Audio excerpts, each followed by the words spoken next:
Donald Trump has been the president for a week and a half, and sure enough, he's showing his true colors. We all thought that after the election, calling Donald Trump Hitler or a Nazi was going to go out of fashion. But luckily for us, we have brave people like Joy Reid who consistently push the boundaries of how stupid people can get. Now, I'm being 100% serious when I say the following. And I'm not being sarcastic even in the slightest. This next section of my show is 100% how I feel. It is not created to be funny. So if you find yourself laughing at the ridiculousness of my comparisons, you are probably a rational person and are invited to keep enjoying the next 4 years. Now, back to Joyless Reid. She gave some examples on her cable news show about how Trump is just like Hitler.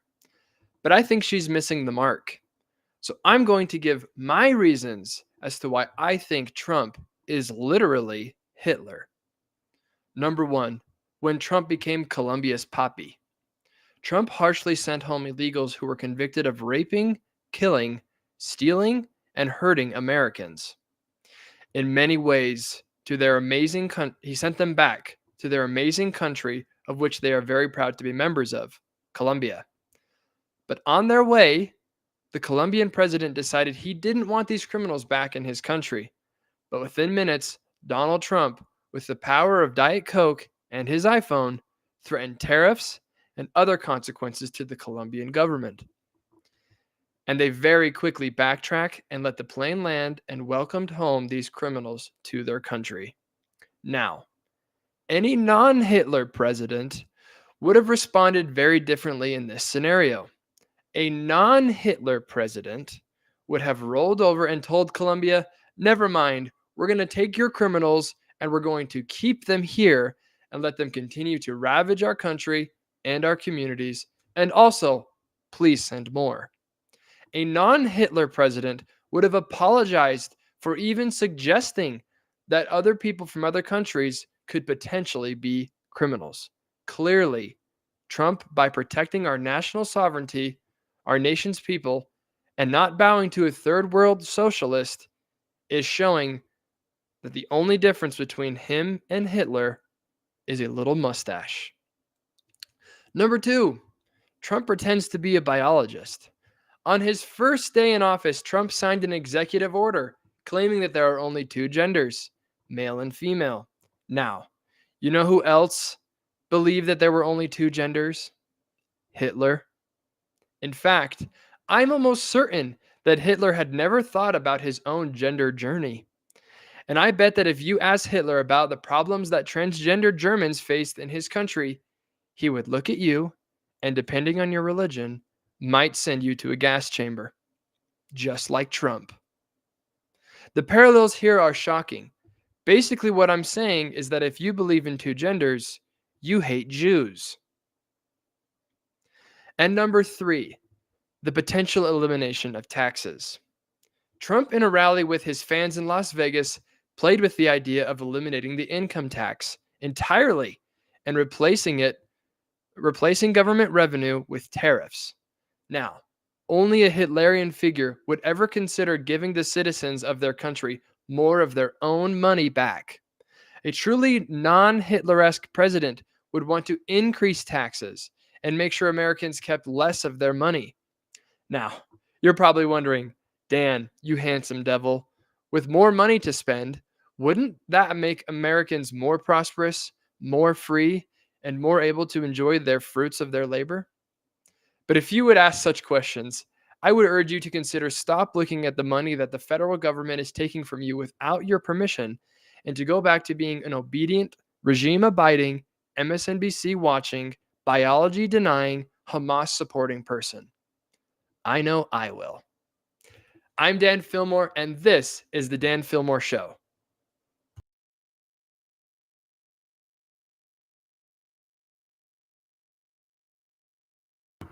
And welcome, everybody. I hope you guys enjoyed that little satire bit that I did at the beginning. I was laughing while I was making it. Had a lot of fun.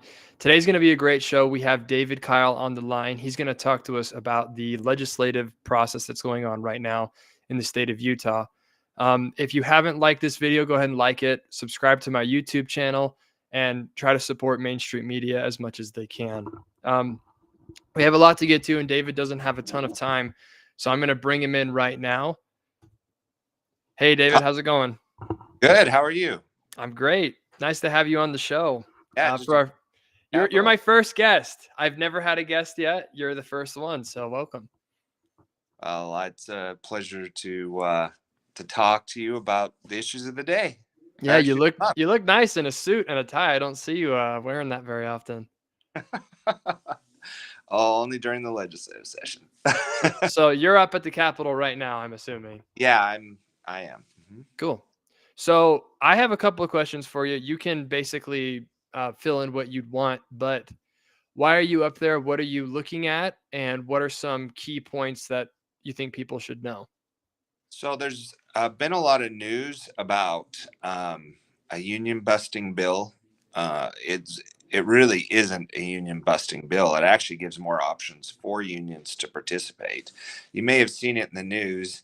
It is. Let me get the number because there's so many bills up here. Quite the deal. So the news would have you believe it bans collective bargaining for public unions, but actually the bill that is aimed at all unions is to create a fair playing field, because right now certain unions get to use public facilities for free.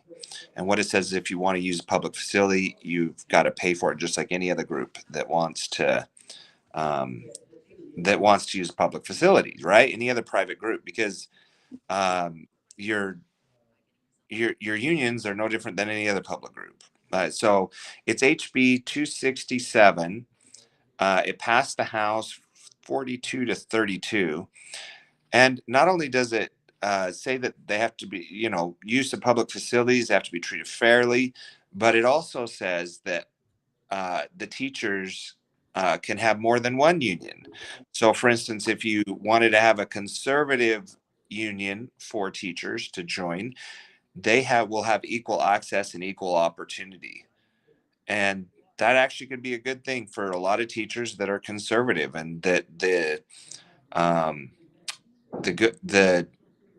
Utah school, I'm trying to think of the name of the group that handles this UEA. It's the UEA. So teachers that want a different option besides the UEA, which, if you know anything about the UEA, they're far left.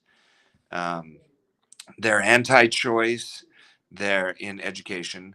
It's funny because they're far left. They want bodily autonomy, but not education autonomy. It's a weird dichotomy with liberals, right? Right.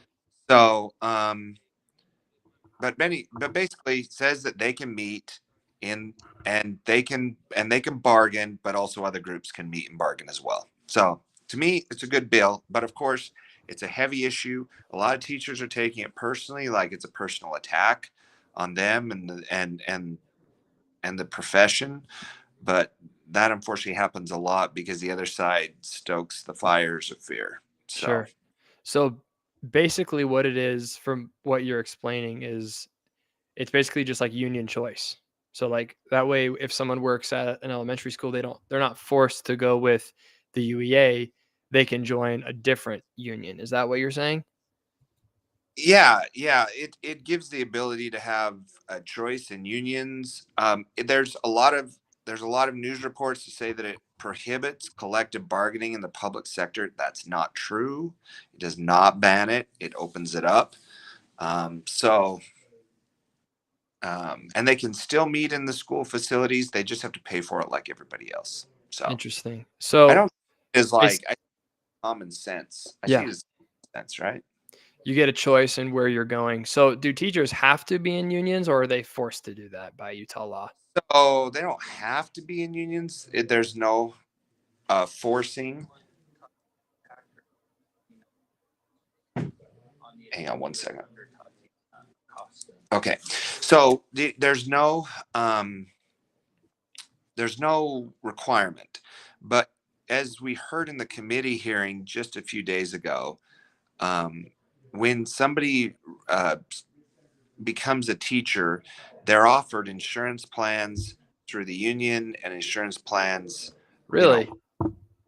Yes, and if you get insured through the union, you get insured right away, like instant insurance coverage. If you don't, then you have to wait 90 days. Really?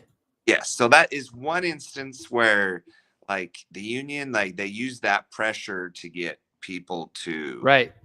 to 'Cause join. yeah, it's And like join now, you get your insurance right now instead of waiting 90 yeah, days. somebody that needs insurance, you're going to be like, oh yeah, sign on the dotted line. Now the advantage Sure. is, and I've heard a few teachers, is that they sign on the dotted line, and then after 90 days or 2 or 3 months, they sign off. They Sure. There's some leave. ways to kind of game the system, but the Yeah, unions offer benefits that the schools themselves aren't offering yeah, quickly. and there's also some other benefits to the union in terms of like, if you join the union, you don't your union dues pays for your insurance, your professional insurance. If you don't, you've got to get your own insurance. And so if you can imagine a teacher, they're going to be like, why do I want to go through the hassle of getting my own insurance and then paying it every month when I can just sign up for the union and they pay for it and they'll defend me if I need a lawyer. Mhm. So, Interesting. Well, I have no problem thinking that it was a union busting bill because I think that the public school union is a blight on the state and on the country. well, the They problem, are they're not operating in good faith. At least they aren't. Well, I know yes. they're operating in good faith around across the nation, but in Utah with legislators, they say one thing and then they do another, and the legislators are trying, Yep. really trying teachers and really trying to help schools and children. And every time they do, they just go on the attack and they just say it's not good enough. It's never good enough. And Yeah. if you, it's like a dysfunctional relationship. I mean, if nothing is ever good enough, then yeah, it's just bad. And they always, Yeah. I and they always want more money, but that pie is only so big. Well, yeah. The problem is that they offer these amazing benefits. People, it's hard for people to refuse them because they're so good. But then they take the money that they would have from the public sector and then they fund left-wing causes or Democrats. They then get elected from that money that they use and then they keep the union going. It's this cycle that is horrible and it's reinforcing, and it's like the union shouldn't be as powerful as it is, but it clearly is. And so it sounds like this is at least one step in that direction to make the union a little less powerful so that way people can have some options, and hopefully eventually we can take it to the next step, right, where we can just get rid of unions entirely for public Well, sector jobs. in the committee hearing, they actually showed, and you should watch the committee hearing because it's actually really good. Where the presenter and the sponsor of the bill, it's Representative Jordan Tusher, where states that don't have public unions for teachers actually get more money. Yeah. Like they're paid more money in states where they don't have unions. So, Imagine that, when you actually the money goes directly to the teacher instead of this massive organization that doesn't have your best interests in mind, you well, actually make more money. schools and I just like so the idea that unions equal more money for teachers, It, yeah. that math, logic doesn't hold Well, that argument. that's awesome. So you said that it But did pass. Go ahead. the problem is your average teacher, they don't know this information, Right. and your average teacher, the union does scare them. If you lose us, you're going to lose your raises. We're the only ones up here, and for the teachers, they feel kind of slighted. They don't like Utah fits all. They think that it is taking away money that should be going to them and to their schools. Um, and so they feel like the legislature is always attacking them. Mm. And I mean, the legislature, when they passed Utah Fits All, they also gave the teachers an incredible raise, like a huge raise. And they put record amounts of investment into public education. But they still say that money should not go to Fits All. It should all go to them. Mm. So Yeah, I don't like them personally. I would love to see the union crash and burn, metaphorically, of course. But I I, have I friends on the other side. yeah, I have a friend whose mom is a teacher, and she was basically forced to go into the union. and she found out that the union was pushing LGBTQ stuff all over the place. Oh yeah, And they are she's all. very religious, as are lots of people in Utah, and she didn't want that to be paid for. But the so it's like you join the union because they offer such good things, but then the union turn and uses your money to fund things that you don't agree with, and there's no options. So it sounds like the bill that's going through is giving those options. And so you said it passed the House, so now it's going to be going to the Senate. Yeah, it is headed to the Senate. It'll have a Senate hearing, and then after it has the Senate hearing, it'll go to the full Senate. Cool. And do you think that there's going to be support for it? I think there's support for it. I think where it might get hung up actually um, is at the governor's desk. There's a real possibility it gets vetoed. Yeah, we love Cox, huh? You know what?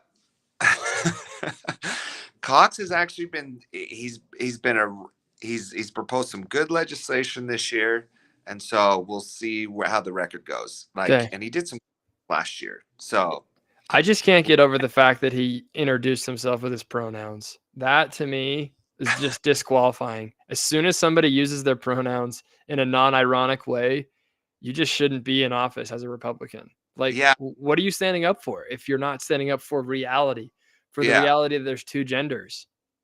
Well, and the reality of a bill is it needs all three houses of Yeah. or branches of government to sign off on it. Yeah. So, So we're gonna work on that one, I guess. Hopefully, we can get Cox on our side for this one. well, And he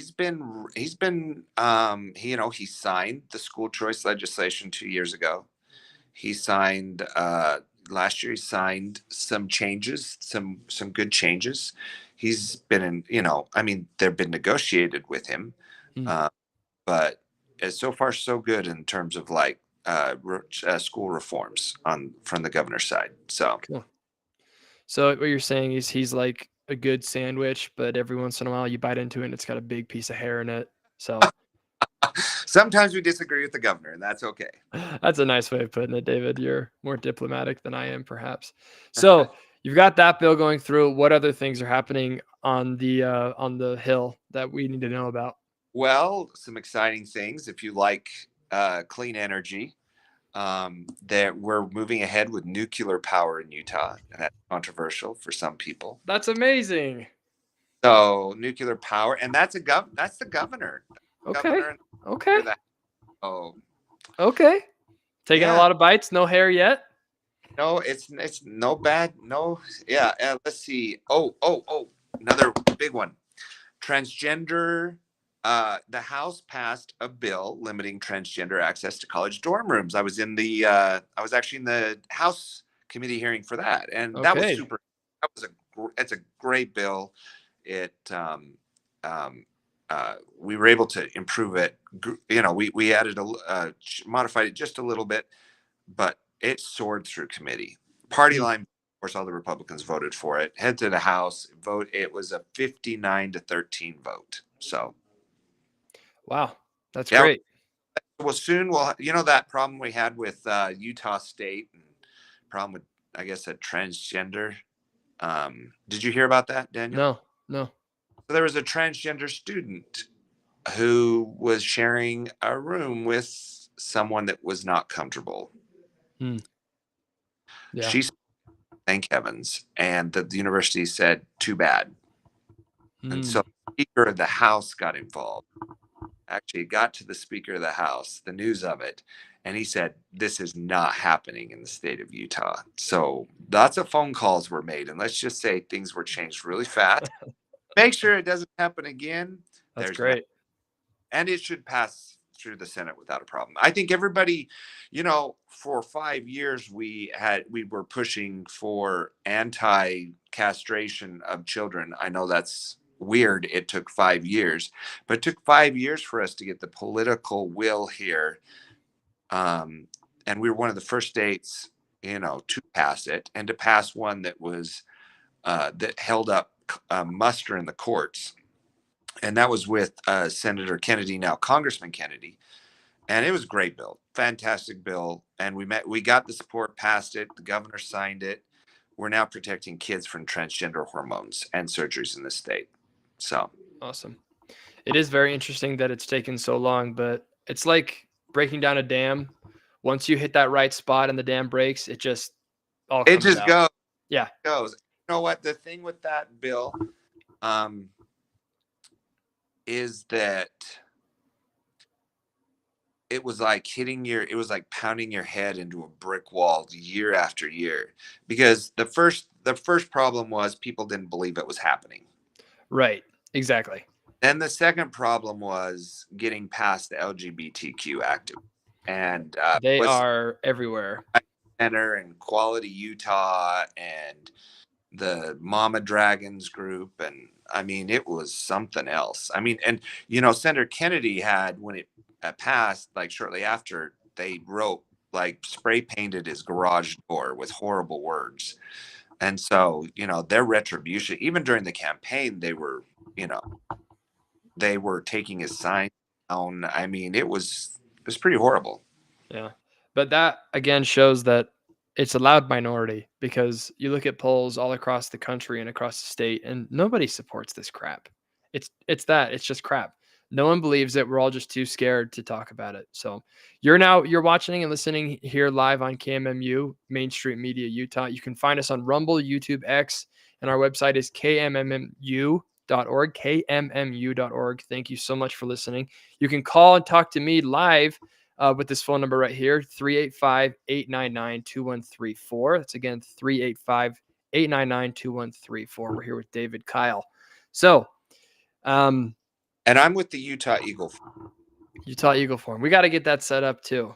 Utah Eagle Forum. Go visit them as well. And I know Gail is up on the hill and she said she needs volunteers to go up to the Capitol to help with that kind of stuff. So if you're Huge. interested in politics, conservative causes, we need you up at the Capitol as much as we can get you.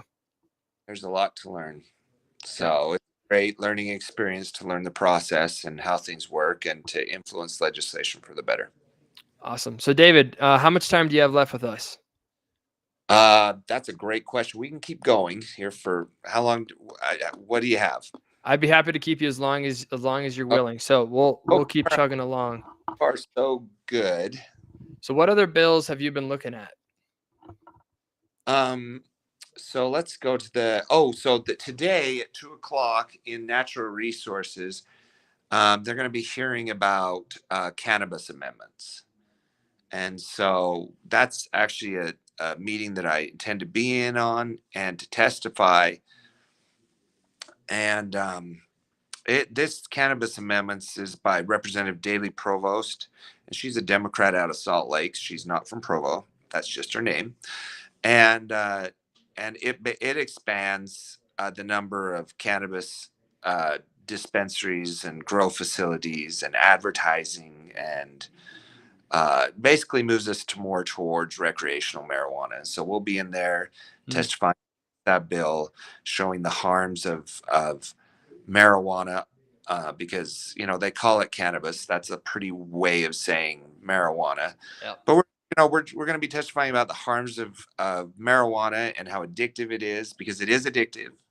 It's not as addictive as nicotine, but it is more addictive than alcohol, and how it influences, and how its presence in the state actually affects kids, Yeah, young adults, well, and how that's one of the things that like when I was growing up, marijuana was perceived to be kind of like it was bad for you, but there wasn't like a ton of bad things about it. Like a lot of people were making the case that marijuana could solve all sorts of diseases and stuff.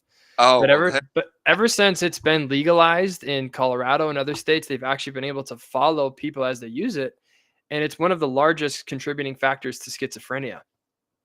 yes, there and it's a big side effect, and if you're predisposition to schizophrenia, that's where it really gets scary. Yeah. Because it's you over the edge. And and really, there's only one way to know, is if you're predispositioned, is if you take it and it happens to you.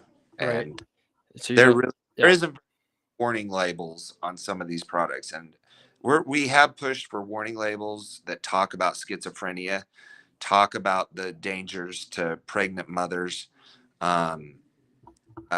It's huge. And, you know, believe it or not, there's been a lot of these dispensaries that have recommended medication. In fact, there was a study that had pregnant mothers go in to just see, you know, if they could get it and if it would be recommended to them. And 70% of pregnant moms who went into a dispensary, they were recommended marijuana, In THC, Utah? in Utah. Yeah. Wow. So yeah, it's really a business, and it really, you know, there are some medical uses for marijuana, but the problem is, in order to be medicine, it needs to be properly dosed. And you know, right now you just get a card, you walk into a facility Yeah. met with all sorts of products, lots of products, and there's no way to know dosing.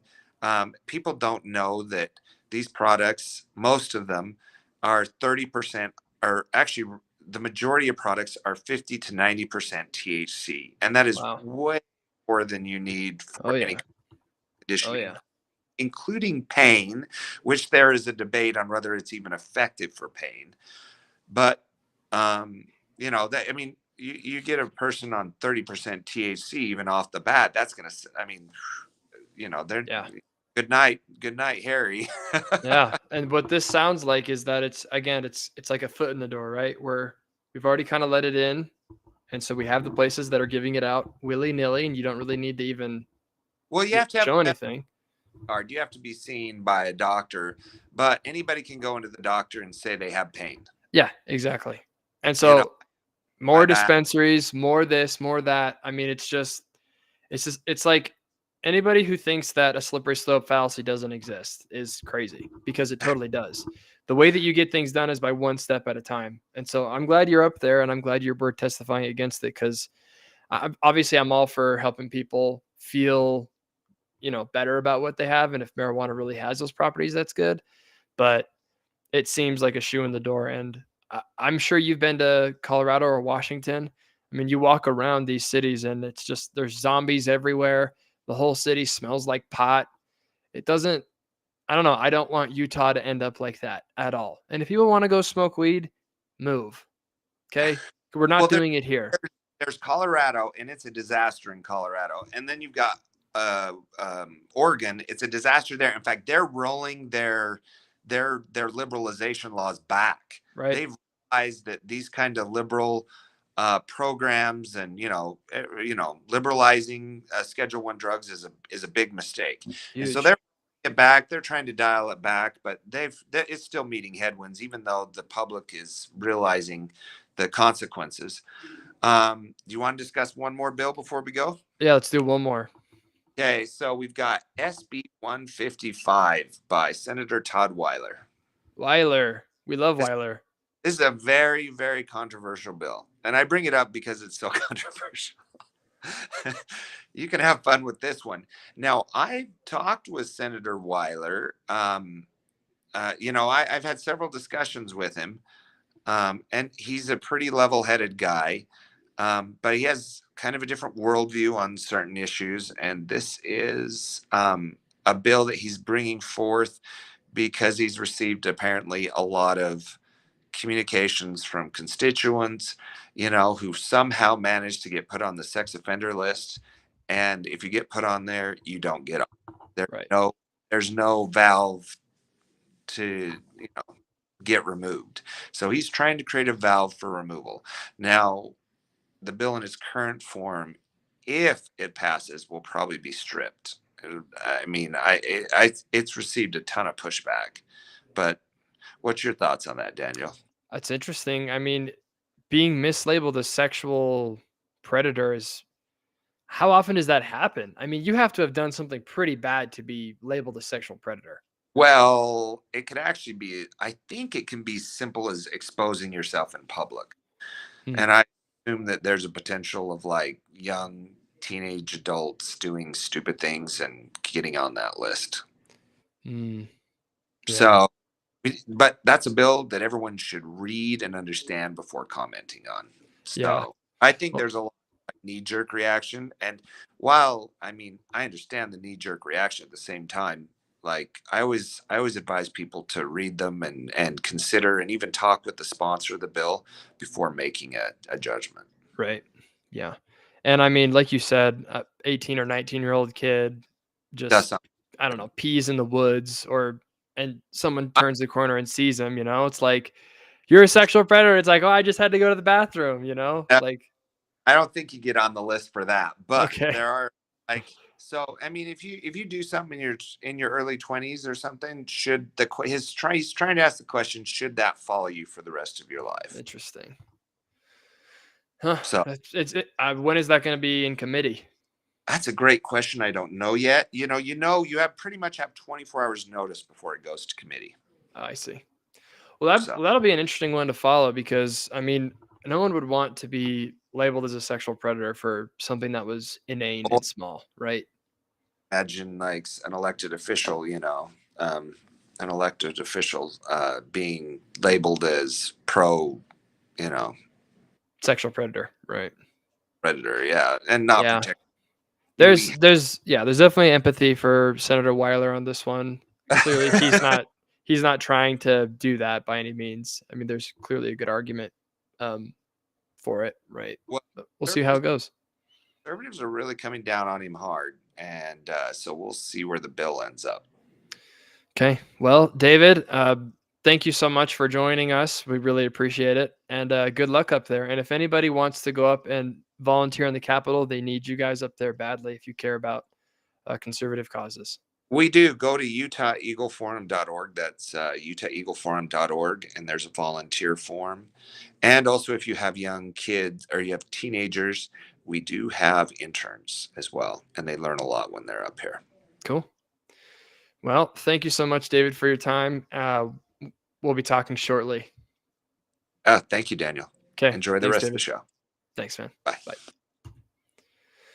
Okay, sounds like a crazy time up at the Capitol. Like I mentioned before, you are listening to KMMU. If you want to find us, you can find us on kmmu.org, X, YouTube, Rumble. And you can call in right now, 385-899-2134. And you can talk to us about whatever you want to talk about. And I'd love to hear from you. So if we don't get any callers, we are just going to move right on ahead. This week in the news has been pretty awesome. Trump's been crushing it left, right, and center. Insanely successful first 7 days. People are saying that he's done more in a week than Biden has done in the last 4 years. And I couldn't agree more. And the things that he's doing are all 80-20 issues. So like 80% of Americans agree with him, 20% of Americans disagree. So simple things like we need to have a secure border. Simple things. We should deport illegal people who are here if they commit crimes. It's a very simple thing to do. And eventually deport all illegals, which is also a very popular issue even among Democrats. The other issue that I really liked, and if you guys heard the opening satire, I was clearly joking, but he said we're going to do two genders, male and female. That is amazing.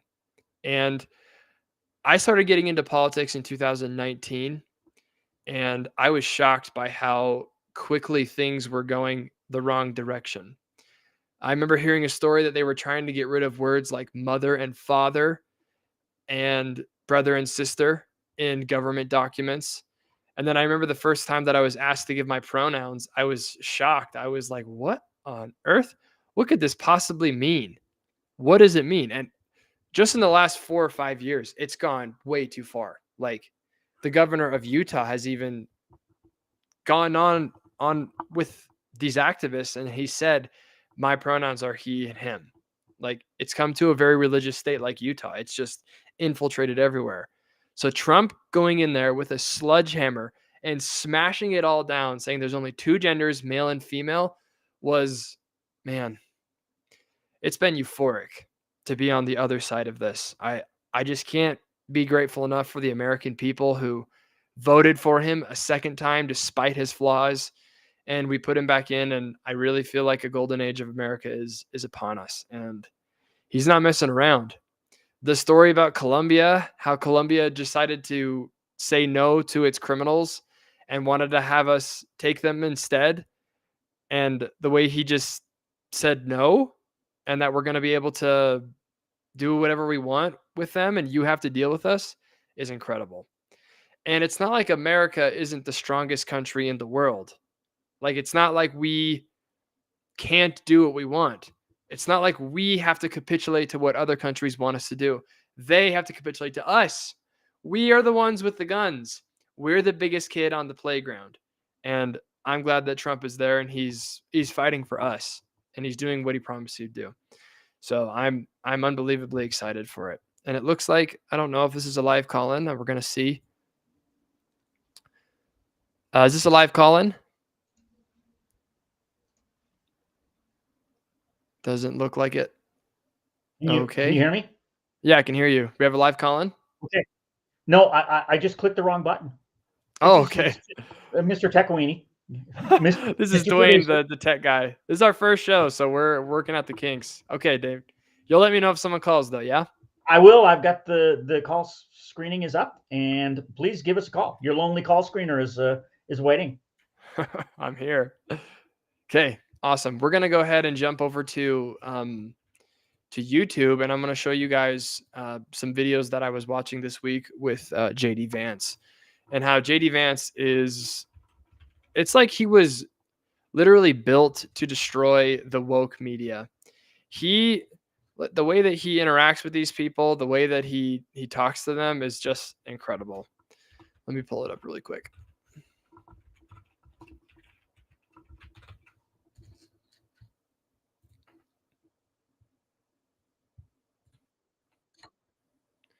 Okay, I'm going to pull this up right here. And we're going to share this. When you talked to us in August, you said, I don't think we should abandon anybody who's been properly vetted and helped us. Do you stand by that? Well, Margaret, I don't agree that all these immigrants or all these refugees have been properly vetted. In fact, we know that there are cases of people who allegedly were properly vetted and then were literally planning terrorist attacks on our country. That happened during the campaign, if you may remember. So clearly not all of these foreign nationals but there are have been properly 30,000 vetted. people in the pipeline, Afghan refugees. But my primary Do you stand by concern it? as the vice president, Margaret, is to look after the American people. And now that So we no. know that we have vetting problems with a lot of these refugee programs, we absolutely cannot unleash thousands of unvetted people into our country. These It's people are not vetted. good. These people are vetted. Just like the guy who planned a terrorist attack in Oklahoma a few months ago, he was allegedly properly vetted, and many people in the media and the Democratic Party said that he was properly vetted. Clearly he wasn't. I don't want my children to share a neighborhood with people who are not properly vetted, and because I don't want it for my kids, I'm not going to force any other American citizens' kids to do that either. Oh, this man, if he had a superpower, it would be to interact with morons in the news. That is his superpower. That is what God gave him. That is exactly what we need too. It's very interesting to see the dynamic between Trump and Vance has a huge political career ahead of him. The way that he deals with them is so perfect. I've always said that if you're debating with somebody who clearly doesn't want to have their mind changed, they just want an agenda pushed, which clearly she did, don't take anything they say seriously. Dismiss it out of hand. This woman, she's just talking. And he's just like, frankly, I don't care. I don't care what you think. I don't care. Because these people, we don't know who they are. The vetting system doesn't work. And I don't want them in my neighborhood. So I would never put them in America's neighborhood. It's amazing. And it's interesting because, like I mentioned, I got into politics in 2019. When I would watch Republicans talk about issues like immigration or transgender rights, that kind of stuff, when they get into those kind of dicey arguments, they would be so conciliatory. Like they would say, well, we love all people and we're just so grateful that they're here and we just want to, trim off the edges. We just don't want to be extreme. They were going for this really compassionate conservatism, the really nice guy kind of approach. And look where that got us. Absolutely nowhere. It got us nowhere. Everybody was trying to say that, like, you're a racist, you're a this, you're a that, and we would take them seriously when we didn't realize that they themselves had those opinions and they weren't going to change them. So I love how JD Vance is just like, I don't care. I don't care what you think about me. I really don't. These are the rules. This is what America invited us to do. They elected us to do this, and he just doesn't care. It's great. I love to see it. And it's not like he's mean about it either. He's just calmly says, I don't really care. It's incredible. And the fact that the media called this man weird just shows again how twisted and unrealistic these people are. They're not real people. So what's funny too is that this woman who interviewed him was the same woman who did the vice presidential debates and was trying to constantly cut him off. When they talked about the CVP-1 app, the app that illegals could use to get into the country, and they could just file their asylum claim and they could just move right on in. When he was talking about that, they tried to cut off his mic and he didn't let it happen. He's a polite man, but man, does he fight. He fights and he doesn't give up when people push him. And I love to see it. And I'm glad that Republicans finally have grown a spine. It's amazing to see. And yeah, I can't be happier with JD Vance. He's incredible. So if you like what you hear, make sure you like the video, subscribe to my YouTube, find us on KMMU.org. And if you want to call and talk, the number is 385-899-2134. That's 385-899-2134. It's my first episode and it's going good. We're having some fun. And then the last thing that I want to comment on is Trump's potential elimination of taxes. He, in one of his rallies, he said it kind of like in passing, but he said he wants to eliminate the income tax potentially. So we're going to look that video up. I should have had these videos ready to go. We'll do that next time. Yeah, so while he was in Las Vegas, we're going to pull this video up, try to find the clip for it.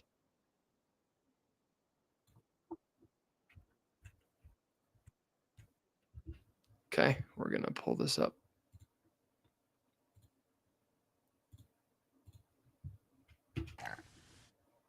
You know, the United States in 1870 to 1913, all tariffs, and that was the richest period in the history of the United States. The income tax came in 1913.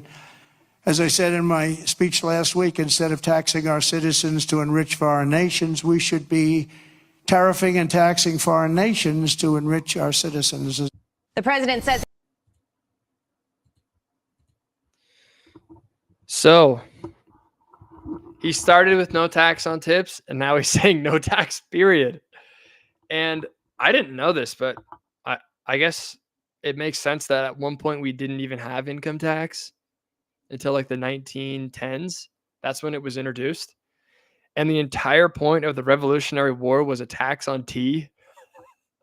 I mean, how far have we fallen as a country that the simple imposition of a tax on tea was enough for us to dress up like Indians and destroy entire products of the British Navy? We got on there and we dumped it all out and we said, you know what? No tax on our tea. But today, I mean, the income tax is just absurd. And it would be one thing to say the income tax is great if our money was spent correctly, but it isn't. It's not spent correctly. A report just came out saying that we sent $50 million to Palestine for condoms. Condoms in Palestine. I mean, it's like, how is this even possible? $50 million. That's a lot of dough. I don't have $50 million. Just the idea that, that we would spend all of our income tax on things that are useless. And again, lots of things aren't useless. You can make the case that taxes are necessary. Totally get it.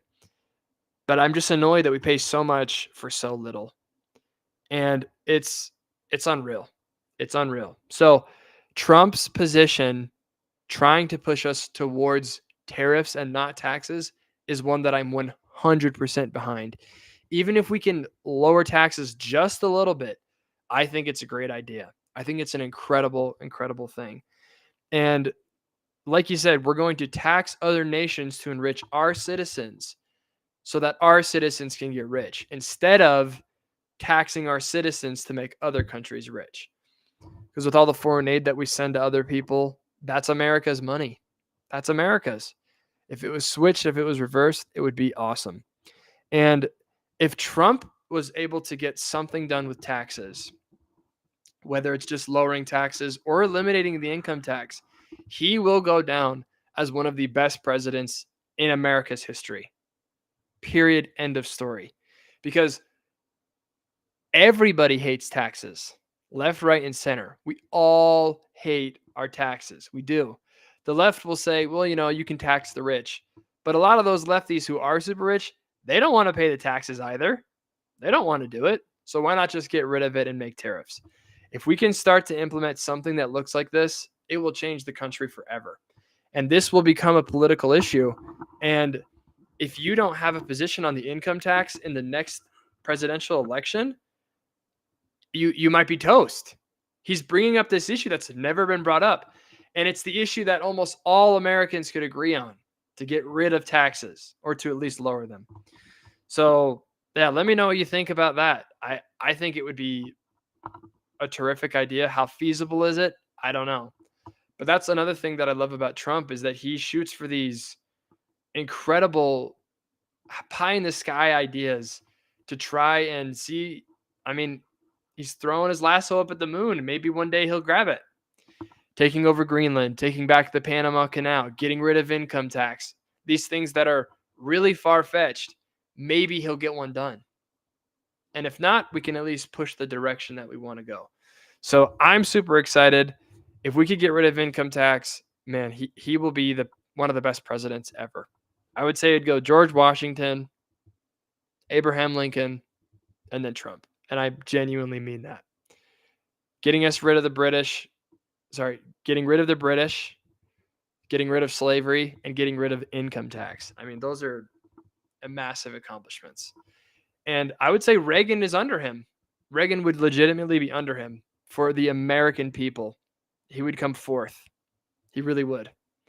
So let me know what you think. Again, I'm going to wrap this up really quick. But if somebody wants to call in really fast, the number is 385-899-2134. Again, 385-899-2134. And if we don't have anybody calling in the next little bit, I'll just hang up the show. It was a good little first show.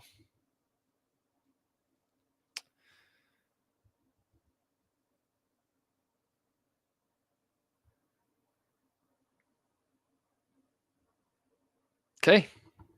No calls. It was a great time, guys. I really appreciate you tuning in. I see there's 7 people watching on Restream. Woo! That's amazing. I thought it'd be 0. So thank you for those 7 who are watching. I'll be back every Wednesday. We're going to try to do the show a little bit more officially and have it a little bit longer with more guests. But this was just like a trial run just to see how it works. And it was a lot of fun.